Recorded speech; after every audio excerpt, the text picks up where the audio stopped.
പിന്നെ ബിസിനസ് രംഗത്തേക്ക് വരാം. എന്തൊക്കെ ബിസിനസ്സാണ്?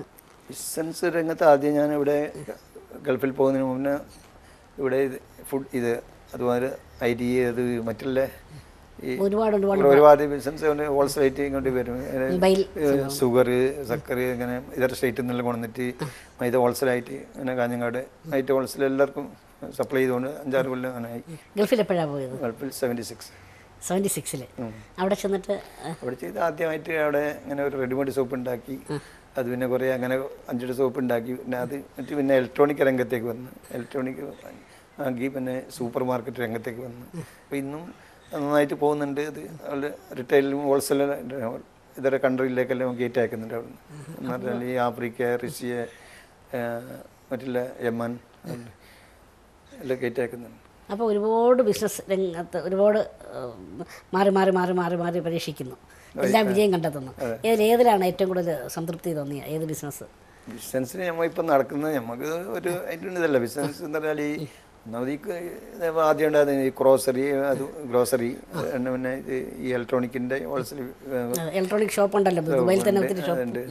പിന്നെ മുംബൈയിലും ഇങ്ങനെ ഇലക്ട്രിക് ഷോപ്പുണ്ട്. നമുക്ക് ഇത് ബിസിനസ് ആയി ബന്ധപ്പെടുമ്പം നല്ല നല്ല പാർട്ടായിട്ട് ഒന്ന് ബന്ധപ്പെടാൻ കഴിയുന്നുണ്ട്. നല്ല കസ്റ്റമറും നന്നായിട്ട് നല്ല നല്ല ഇതായിട്ട് പല ബിസിനസ്സായിട്ട് ബന്ധപ്പെട്ടുകൊണ്ട് മറ്റുള്ള രാജ്യക്കാരാകുമ്പോൾ നമ്മൾ ഇന്ത്യക്കാർ മാത്രമല്ല ഇത്തരം രാജ്യക്കാരായിട്ട് ബന്ധപ്പെട്ടിട്ട് ഇങ്ങനെ ഇപ്പം തന്നെ ഈ മൊബൈൽ രംഗത്തെല്ലാം നമുക്ക് പാർട്ട്ണറുണ്ട് റഷ്യൻ.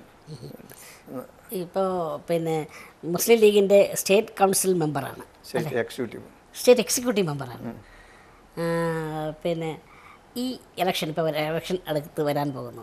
ഇലക്ഷനെ എങ്ങനെ കാണുന്നു? എത്ര സീറ്റ് മുസ്ലിം ലീഗിന് കിട്ടുമെന്നാണ്? അതിലൊരു സംശയമില്ല. കാരണം എന്ന് പറഞ്ഞാൽ ഈ 5 കൊല്ലം ഇവിടെ മരവിപ്പിച്ചിട്ടാണ് ഉള്ളത്. കാരണം എന്ന് പറഞ്ഞാൽ ഈ ബിസിനസ് രംഗത്ത് ആൾക്കാർക്ക് വരാൻ പേടിയാണ്. ഇവിടെ കേരളത്തിലും കൊണ്ട് ബിസിനസ് വരാൻ തന്നെ ഇവിടെ എന്നിരുന്നാലും ഇവിടെ എന്താണ് സംഭവിക്കുന്നത്, അല്ലെങ്കിൽ സമരം വരുമോ, അല്ലെങ്കിൽ മുതലാളിക്ക് നഷ്ടപ്പെടുമോ, അതല്ലെങ്കിൽ ഒരു നല്ല നല്ല വ്യവസായം വരുമ്പോൾ അതിനെ ഇല്ലാതാക്കുന്നു, പൂട്ടിക്കുന്നു. അപ്പം വ്യവസായികളെല്ലാം പോകുന്ന ഇതര സ്റ്റേറ്റിലേക്കാണ്. എന്ന് പറഞ്ഞാൽ ഈ കേരളത്തിൽ അത്ര ഇതെല്ലാം ഇല്ലാതാക്കാൻ ശ്രമിച്ചതാണ് പ്രതിപക്ഷം. അപ്പം ആർക്കായിരിക്കും മുസ്ലിം ലീഗിൽ ഏറ്റവും കൂടുതൽ വോട്ട് കിട്ടാൻ സാധ്യത? ഏത് മണ്ഡലത്തിലായിരിക്കും? അങ്ങനെ എന്തെങ്കിലും മണ്ഡലത്തിൽ നമ്മുടെ ലീഡർ വേങ്ങര സീറ്റ് ഏറ്റവും കൂടുതൽ സീറ്റ്. വർക്ക് ചെയ്യാൻ പോയോ? വർക്കല്ല, ഞാനവിടെ പ്രദക്ഷിണം വർക്ക് ചെയ്യാൻ പോകേണ്ട ആവശ്യമില്ല അവിടെ നിന്ന്. കാരണം എന്ന് പറഞ്ഞാൽ നമുക്ക് നമ്മളെ മണ്ഡലം നമ്മളെ ജില്ല ഉണ്ട്. അവിടെ വർക്ക് ചെയ്യാൻ അവിടെ ധാരാളം ലീഗിന് ആൾക്കാരുണ്ട്. എന്ന് പറഞ്ഞാൽ ഇപ്പോഴും വർക്ക് നടക്കുന്നുണ്ട്. അടിപൊളി അവിടെ വർക്ക് ചെയ്യാണ്ട് തന്നെ അദ്ദേഹം എത്ര ഭൂരിപക്ഷം കേരളത്തിൽ തന്നെ ഒരുപക്ഷെ നമ്പർ 1 ഭൂരിപക്ഷം ആയിരിക്കും. ഇവിടെ എല്ലാം ഉണ്ട്. ഇവിടെ ഇപ്പോൾ എല്ലാം ഞാൻ ഇവിടെ കാഞ്ഞങ്ങാടിലെ സംബന്ധിച്ചത് UDF പേട്രൺ നമ്പർ 1 ചീഫ് പേട്രാണ് ഇപ്പോൾ വന്നത്. അത് ഞാൻ എല്ലാ മറ്റേ വാർഡും ബൂത്ത് അടിസ്ഥാനത്തിൽ എല്ലാം പോകുന്നുണ്ട്. മറ്റേ ഇവിടെ ലീഡേഴ്സ് വരുമ്പോൾ എൻ്റെ കൂടെ പോകുന്നുണ്ട്. എല്ലാ യോഗത്തിനും പങ്കെടുക്കുന്നുണ്ട്. എൻ്റെ UDF വേണ്ടി നമ്മൾ 24 മണിക്കൂറും ഇറക്കി കഴിയുന്നവരെ വർക്ക് ചെയ്യാം. അത് നമ്മൾ നേതാവിൻ്റെ മാത്രമല്ല പ്രവർത്തനം എന്ന നിലയിലാണ്. നിലയിൽ അത് ഓരോ അണികളും അറിഞ്ഞിരിക്കേണ്ട, കാരണം നേതാക്കൾ നമ്മളെങ്ങനെ പ്രവർത്തിക്കുന്നു എന്നുള്ള കാര്യം മറ്റുള്ള പിന്നെ മറ്റുള്ള പാർട്ടിയിലും നല്ല ലീഡേഴ്സ് ഇല്ലാന്നല്ല, ലീഡേഴ്സ് എല്ലാം ഉണ്ട്. കാരണം എന്ന് പറഞ്ഞാൽ ഒരുപാട് ബന്ധമുണ്ട്. BJP ആയിട്ടുണ്ട്, മാർക്സിസ്റ്റ് ആയിട്ടുണ്ട്, കോൺഗ്രസ് ആയിട്ടുണ്ട്, എല്ലാം ഉണ്ട്. നല്ല ആൾക്കാരും ഉണ്ട് അതിൽ. മാത്രം ഇപ്പം അതിൽ ചില ഈ ജാതി വളരെ മോശമായിട്ട് ഇവിടെ എന്ത് വരാൻ പാടില്ല, നശിപ്പിക്കാൻ കളയാൻ വേണ്ടി കുറേ ഈ സാമൂഹ്യ ദ്രോഹികൾ നുഴഞ്ഞു കയറുന്നുണ്ട്. അതാണ് ഇതെല്ലാം നിൽക്കുന്നത്. മറ്റേ എല്ലാ പാർട്ടീൻ്റെ എല്ലാ നേതാവിനെയും കുറ്റം പറഞ്ഞിട്ട് പോലെ നല്ല നല്ല നേതാക്കന്മാർ എല്ലാത്തിലും ഉണ്ട്. തുച്ഛമായ ചില ആൾക്കാരാണ് ഇതിനെല്ലാം സത്യം തുരങ്കം വെച്ച് ഇവിടെ കുഴപ്പമുണ്ടാവണേ. ബട്ട് എന്ത് വിട്ടാലും കുഴപ്പമുണ്ടാക്കണം. ഇപ്പോൾ എന്ത് നല്ലൊരു ബിസിനസ് വന്നാൽ അവിടെ സമരം, അതല്ലെങ്കിൽ മറ്റേ അതിനെ ഇല്ലാതെ ആക്കി കളയുക, അതിനെ ഓടിച്ച് കളയുക, ഭയപ്പെടുത്തുക, ഭീഷണിപ്പെടുത്തുക. പിന്നെ മറ്റുള്ള എന്തൊക്കെ ഒരുപാട് പദവികളുണ്ടല്ലോ, ഓരോന്നായിട്ട് ഒന്ന് പറഞ്ഞാൽ കൊള്ളാം. പിന്നെ എന്തൊക്കെ പദവികളാണ്? ആദ്യമായിട്ടായത് ഞങ്ങൾ എൻ്റെ ഈ സ്ഥലത്താണ്. ഇപ്പോൾ ഏകദേശം 25-30 കൊല്ലം ഇവിടെ ജമാഅത്തിൻ്റെ പ്രസിഡൻ്റാണ്. ജമാഅത്ത് ഈ നോർത്ത് ഈസ്റ്റ് മുസ്ലിം ജമാഅത്തിൻ്റെ ആദ്യം എനിക്ക് എൻ്റെ നാട്ടിൽ നിന്നാണ് ആദ്യം എല്ലാ ഇതും കിട്ടിയത്, സപ്പോർട്ട്. കാരണം ഇന്ന് ഈ 20 കൊല്ലമായിട്ടും നമ്മളെ നാട്ടിൽ നിന്ന് ഒരു എതിർപ്പ് ഇന്ന് പോലും ഉണ്ടായിട്ടില്ല. ജനങ്ങൾ ഒരു സപ്പോർട്ട് ഇല്ലതുകൊണ്ട് അങ്ങനെ ഇവിടെ വന്ന് ഇവിടെ ഒരു അസീന സ്പോർട്സ് ക്ലബ്ബ് ഇപ്പോഴും നിലവിലുണ്ട്. ഇപ്പോഴും ഉണ്ട്. 50 കൊല്ലമാവും. അത് 40 കൊല്ലം ഇപ്പോൾ ഞാൻ എൻ്റെ ചീഫ് പെട്രാണ്. ഇരിപ്പോളുണ്ട് ഹസീന സ്പോർട്സ് ക്ലബ്ബ്. അത് ഇന്നും നിലവിലുണ്ട്. ഏറ്റവും പഴയ ക്ലബ്ബ്. ഉയർന്നു വന്ന കളിക്കാരുണ്ടാവുമോ? ഉണ്ട്, എല്ലാ നല്ല കളിക്കാരുണ്ട്. ഇപ്പോൾ ലേസം വേഗം ഉണ്ടെങ്കിൽ ഇപ്പോൾ ഉയർന്ന കളിക്കാരാണ് കേട്ടത്. ഇവിടെ വോളിബോൾ നടത്തിയിട്ടുണ്ട്, ഇതാക്കിയിട്ടുണ്ട്. പിന്നെ ഇവിടെ ഞാൻ 15 കൊല്ലപ്പുറം വോളിബോൾ ഫെഡറേഷൻ്റെ ചെയർമാനായിട്ട് കേരളത്തിൻ്റെ ഇന്ത്യൻ്റെ വോളിബോൾ ഫെഡറേഷൻ്റെ ഒരു കളിൻ്റെ ചെയർമാനായിട്ടുണ്ടായിരുന്നു ഞാനിവിടെ കാസർഗോഡ് ഡിസ്ട്രിക്റ്റിൻ്റെ. ഫ്രീ ഫെഡറേഷൻ എന്ന് പറഞ്ഞാൽ ഗവൺമെൻറ്റിൻ്റെ ഇന്ത്യൻ്റെ അതിൽ ഇന്ത്യൻ റെയിൽവേ മറ്റേ എൻ്റെ ചെയർമാനായിരുന്നു. ഹോക്കി ഉണ്ട്. ഹോക്കി ഇപ്പോൾ നന്നായിട്ട് പോകുന്നുണ്ട് കാസർഗോഡ് ജില്ലയിലെ. അതിനോളം ഇപ്പോൾ 2 കൊല്ലം മുമ്പിൽ 8 കൊല്ലത്തോളം സ്പോർട്സ് കൗൺസിൽ വൈസ് പ്രസിഡന്റായി പ്രവർത്തിച്ചിട്ടുണ്ട്.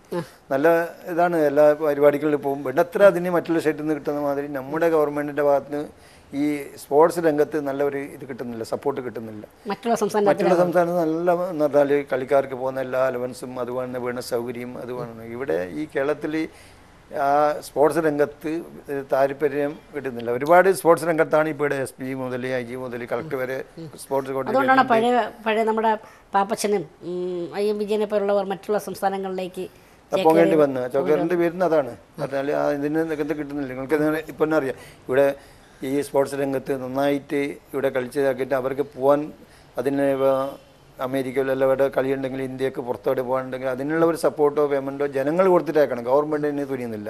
എന്നുവെച്ചാൽ ഇതര സ്റ്റേറ്റ് ആണെങ്കിൽ കർണാടക മഹാരാഷ്ട്ര ആണെങ്കിൽ ഗവൺമെൻറ് എല്ലാ ചിലവും അവർക്കുള്ള എല്ലാവിധ ഇത് സപ്പോർട്ടും ചെയ്തിട്ടാണ് അയക്കുന്നത്. അവർക്ക് ജീവിതകാലം മുഴുവനും ജീവിക്കാൻ തക്കത്തെ ഇത് സപ്പോർട്ട് ചെയ്ത് കൊടുക്കുന്നുണ്ട്.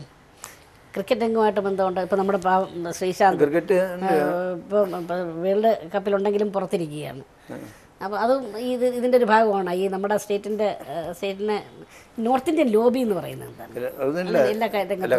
ഒറ്റപ്പെടുത്തിട്ട് അങ്ങനെ ഒറ്റപ്പെടുന്ന പറയാൻ പറ്റില്ല. ചില കളിയിൽ ചില പ്രാവശ്യം എത്ര കണ്ടമാനം ആൾ ഇപ്പം നിങ്ങൾക്ക് തന്നെ അറിയാം, രാഷ്ട്രീയക്കാരും ഇല്ല ഈ കുത്തിക്കയറ്റത്തിന് എൻ്റെ ആൾ കയറണം എന്ന് പറയുമ്പോൾ ചില പ്രാവശ്യം പുറത്താണ് പിന്നെ കയറുന്നുണ്ട്. അങ്ങനെ ഒതുക്കി നിർത്തിയിട്ടൊന്നുമില്ല, ഇത് പറയാൻ പറ്റില്ല. പിന്നെ ഇപ്പോൾ നമുക്ക് എനിക്ക് പിന്നെ അസുറുദ്ദീനും മറ്റേ നല്ല ബന്ധമുണ്ട്. അപ്പോൾ അകറ്റി നിർത്താൻ പാടില്ല. കണ്ടമാനം പുതിയ ആൾക്കാർ വരുമ്പോൾ ചില ആൾക്കാർ മാറ്റി നിർത്തുന്നു, പിന്നെ രണ്ടാമത് എടുക്കുന്നില്ലാണ്ട് മാറ്റി നിർത്തിയാൽ പിന്നെ ആ നിലയിലില്ല.